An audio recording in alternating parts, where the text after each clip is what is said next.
Hello everyone, আবার একটা blog নিয়ে দেখা করতে চলে এসেছি। তো তোমাদেরকে আগের ব্লগে দেখিয়েছিলাম যে আজকে আমাদের যেহেতু লাস্ট ডে, মানে আগামীকাল আমরা চেক আউট করবো, তো আজকের দিনটা একদম রিল্যাক্স করে কাটাবো। একটু আগেই সুইমিং পুল থেকে এসেছি, আসার পর সবাই বেশ টায়ার্ড হয়ে গেছি, কারণ সুইমিং পুলে আমরা অনেকক্ষণ ছিলাম। তো আসার পর খাওয়া দাওয়া করে নিয়েছি।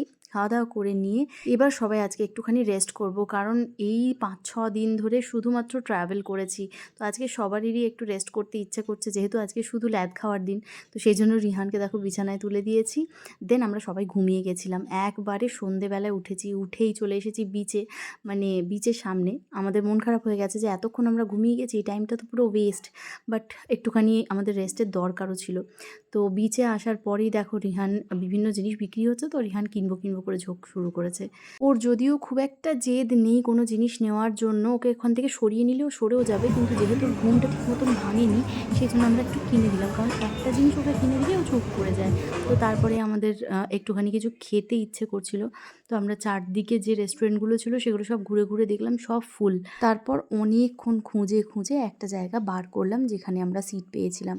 তো সেখানে সিট পাওয়ার পরেও খাবার দিতে প্রচুর টাইম লাগাচ্ছিল, তাই আবারও অন্য একটা রেস্টুরেন্টে গেলাম। সেখানে গিয়ে আলটিমেটলি আমরা খাবার পেয়েছিলাম।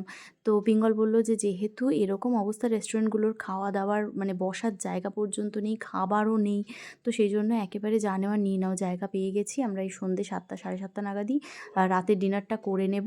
আর সেই মতন একটু স্যান্ডউইচ, একটুখানি নুডলস এইসব বলে দিয়েছিলাম, সেগুলো খেয়ে নিয়ে আমরা আবার ঘুরতে শুরু করলাম। অনেকক্ষণ বসলাম বিচে। তারপর প্রায় রাতে 11টা নাগাদ আমরা রুমে ফিরলাম। রুমে ফিরে সব লাগেজ গুছিয়ে নিয়ে আবার ঘুম দিলাম। ঘুম দিয়ে দেখো সকালে উঠে সবারই চোখ মুখ একদম ফুলে গেছে। তো আবার একটুখানি বেরোচ্ছি, যাচ্ছি বিচে। বিচে একটুখানি ঘুরে টুরে আবার ব্রেকফাস্ট করে নেব। ব্রেকফাস্ট করে এসে পরে একবারে স্নান টান করে সবাই রেডি হয়ে নেব। আজকে ইচ্ছা আছে ব্রেকফাস্ট করে নিয়ে একটুখানি বাইরে হেঁটে ঘুরে আসার, ওই আধ ঘন্টার মধ্যেই ঘুরে টুরে চলে আসবো। আপাতত যাচ্ছি ব্রেকফাস্ট করতে। এই রিসর্টটার সব থেকে স্পেশাল জিনিস হচ্ছে এটার ভিউ, আর তার সাথে হচ্ছে এখানকার ব্রেকফাস্টের যে মেনুটা, মানে এত কিছু থাকে তুমি খেয়ে শেষ করতে পারবে না।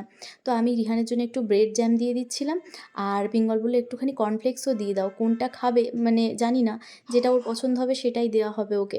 তো ওই দুরকম মিলিয়েই দেওয়া হচ্ছিল। তারপর আমরাও আমাদের পছন্দ মতন একটু একটু নিয়ে নিয়েছিলাম, দেন চলে এসেছি বিচ। আস্তে আস্তে আস্তে, ওকে নামাও নামাও নামাও নামাও নামাও, প্লিজ নামাও। আউট।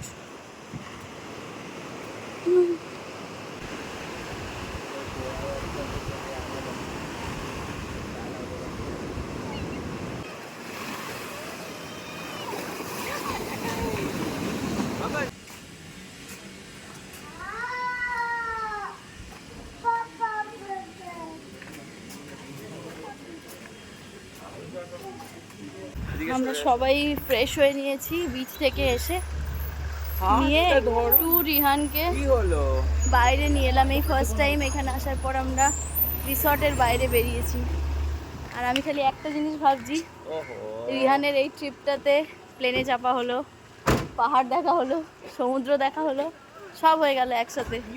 আর কি চাই? জুতো খুলে যাচ্ছে ওর। এই রিসর্টটা এতটাই সুন্দর করে সাজানো যে এখানে এলে না যেতেই ইচ্ছা করবে না।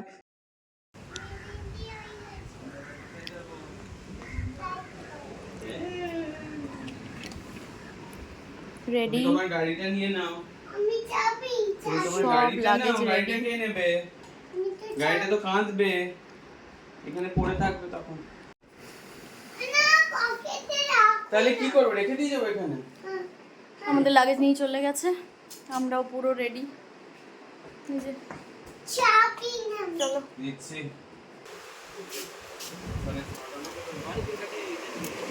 আমরা এসেছি লাঞ্চ করতে, আমাদের রিসর্টেই করবো আজকের লাঞ্চটা, করে এখান থেকে বেরিয়ে যাব।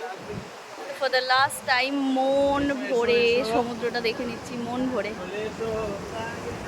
সামহাও সি আমাকে পাগল করে দেয়। চলো এই ব্লগটা এখানেই শেষ করতে হবে। মন খারাপ নিয়ে তোমাদের ভালো লাগলে লাইক শেয়ার কমেন্ট করে দিও। টাটা।